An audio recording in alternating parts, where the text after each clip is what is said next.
gawa ko ng salata, guys.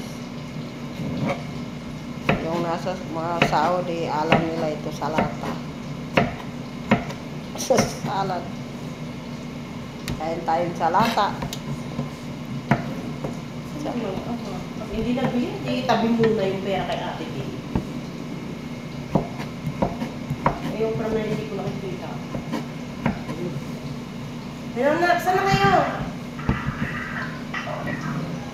Wow! Mga nag-shopping. Mayamanin. Tapos wala na tayong pera. Yayamanin. Patingin nga, Neng. Itutok mo yung camera. Dali, nagpadala na ako. Guys, paki-follow naman yung page ko. Salamat. Cabinet nga.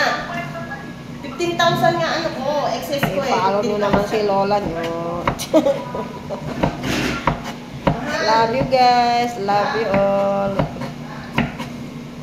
Ito lang yung ano po. Kainin namin ngayon, guys. Salad lang. Tsaka ano.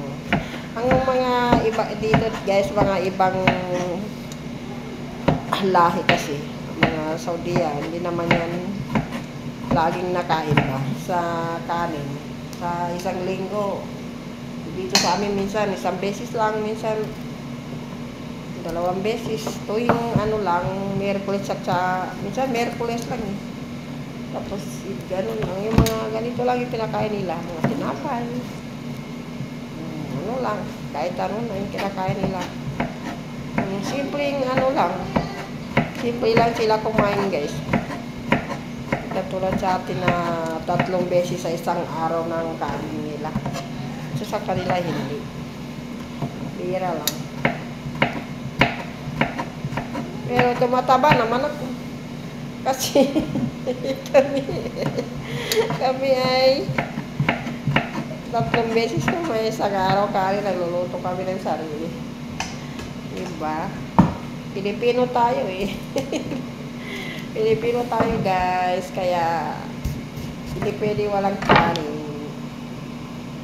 Kaya naman, kaya lang nahanap ng bunganga. Nahanap ba? Minsan, ako kaya ko rin naman kaya lang minsan ano lang, nahanap mo ba ng kanin. Masanayan na. Diba, guys?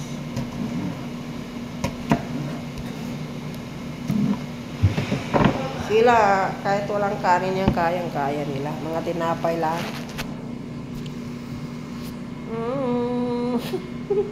Yan ang pagkain. Yan ang paghalo-halo yun.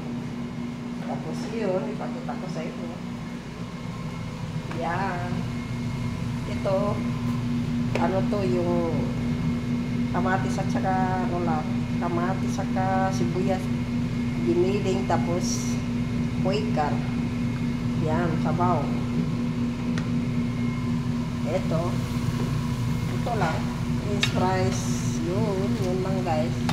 Tapos may, may inihaw na manok. Diba? Love you all. Love you all, guys. Bye. Ingat kayo lagi, yung mga OFW, ingat kayo lagi. Love you all. Bye.